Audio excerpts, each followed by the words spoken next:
الوباء في مسلسل ذا لاست اوف اس لم يتمكن من البشر فقط، بل قدر يتمكن من منازلهم ومجتمعاتهم وكوكبهم كله. في الحلقة الثانية اللي مدتها 50 دقيقة هنتعرف على الوباء ده بنظرة أقرب عشان تكون الحلقة الثانية أجمد وأقوى من الحلقة اللي فاتت. وبحرق للأحداث هنراجع مع بعض الحلقة الثانية من مسلسل ذا لاست اوف اس، خليك معايا لحد الآخر وما تنساش تشترك في القناة.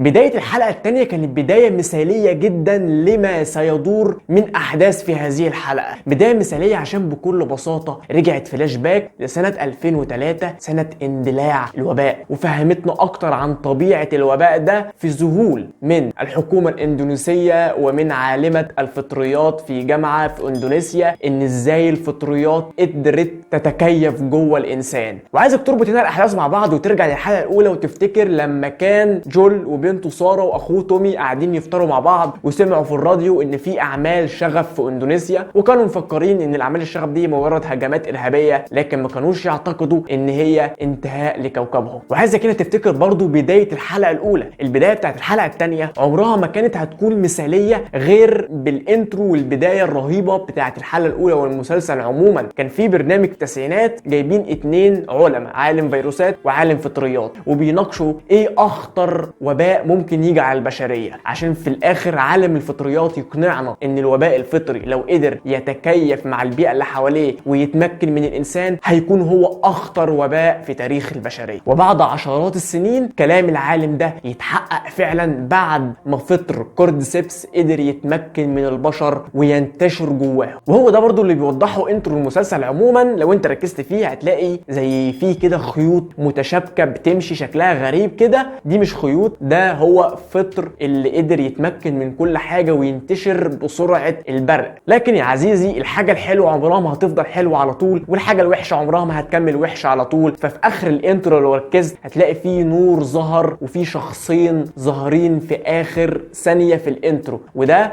هو جول وإيلي اللي هي هتكون الفاكسين بتاع الوباء ده. واستكمالا للاحداث اللي حصلت في نهاية الحلقة الاولى سنة 2023 بتيجي الحلقة الثانية باحداث جول كان مفكرها انها مجرد عملية تهريب عادية عشان يخدم مصالحه. طول ال20 سنة اللي هو عاشها في الحجر الصحي كان شغال مهرب بعد الكارثة اللي حصلت، فهو مفكر ان العملية دي عملية تهريب عادية، لكن ما كانش يتخيل ان العملية دي عملية تهريب لإنقاذ البشرية كلها، بعد ما عرف ان الطفلة اللي بيهربها إيلي في دمها علاج للوباء المنتشر في العالم. ففي لحظة من الصمت والذهول مش قادر يتخيل ويصدق ان في يوم من الايام وبعد 20 سنة والبني ادم قدر يتكيف مع الوباء ده وقدر يتعايش معاه، يظهر علاج للوباء ده وموجود في الطفلة اللي قدامه. بعد ما خرجوا من الحجر الصحي وعرف ان الطفلة اللي معاه هي اللي فيها العلاج، بعد كده هيتنقل معانا الكادر لدخولهم في وسط المدينة عشان يسلم الطفلة إيلي لمجموعة ما من البشر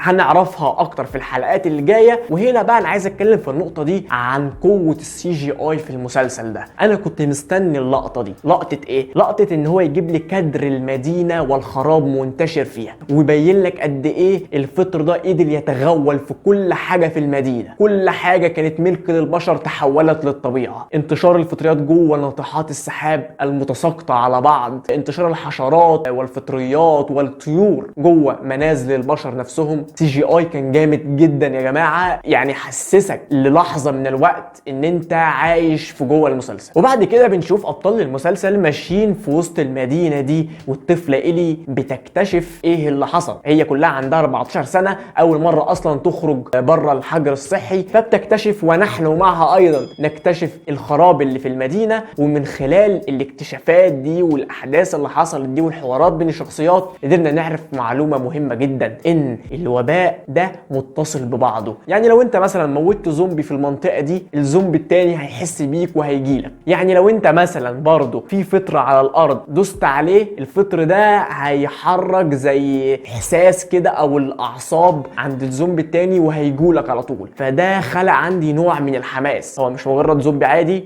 لو حس بيك هيجري وراك، لا هو ده هو زومبي، ولو حس بيك هيجري وراك، وكلهم متصلين ببعض. فده هيخلق نوع من الحماس في المسلسل وحاجه مختلفه ما شفناهاش قبل كده. بس الغريب هنا بقى حاجه عايز حد يرد عليا. الطفل إيلي قالت لجول ان هي كانت في الحجر الصحي وتعضت عن طريق ان هي الفضول خدها كده وراحت تخش زي معمل كده وفي زومبي من جوه عضها وهم موتوا الزومبي. نفسي افهم بقى ازاي الزومبي اللي جوه الحجر الصحي اللي هم بيعذبوهم او بيعملوا عليهم تحاليل وعمليات وحاجات من دي، الزومبي اللي بره ما حسوش بيهم. بس عموما احنا لسه في الاول، فاعتقد ان حاجه زي كده هتوضح وهتبان اكتر في الحلقات اللي جايه. وعشان الحلقه مدتها 50 دقيقه، مده صغيره شويه عن الحلقه الاولى، قربت مننا نهايه الحلقه الثانيه اللي كانت افضل واقوى من البدايه، وهتكون بدايه مبشره لمسلسل كبير وبدايه مبشره لحلقه ثالثه اقوى. في خلال نهايه الحلقه الثانيه قدرنا نتعرف اكتر وعن قرب للوباء ده،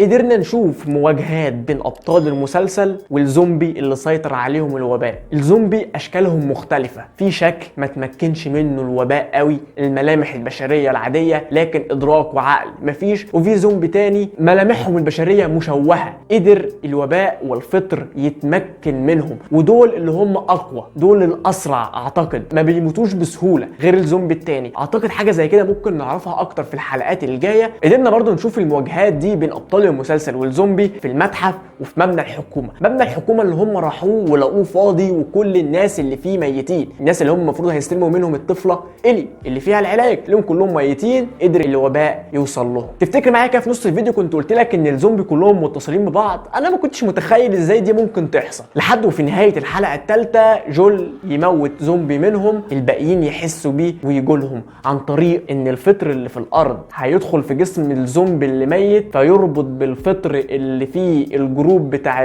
الوباء التاني، فكلهم يجوا يهجموا عليه. صراحه ما كنتش متخيلها انها تتعمل بالروعه والحلاوه دي. وفي اخر الحلقه صديقه جول تضحي بنفسها بعد ما تعضت عشان خاطر تنقذ الامل الوحيد للبشريه، وتفجر مبنى الحكومة بيها وبكل الزومبي اللي جوهم على المكان ده. في الحلقة الجاية هتستمر رحلة جول والطفلة إيلي بكل الحاجات اللي هتحصل لهم في الطريق والصراعات والمعارك والزومبي والهجوم، ومن خلال الرحلة دي هنتعرف على معلومات أكتر، وأنا شايف إن هي بداية مبشرة لمسلسل قد يكون عظيم وسيخلد للتاريخ. بس يا سيدي بقى ما تنساش تشترك في القناة، تعمل لايك للفيديو، وتقول لي رأيك في الحلقة التانية في الكومنت تحت.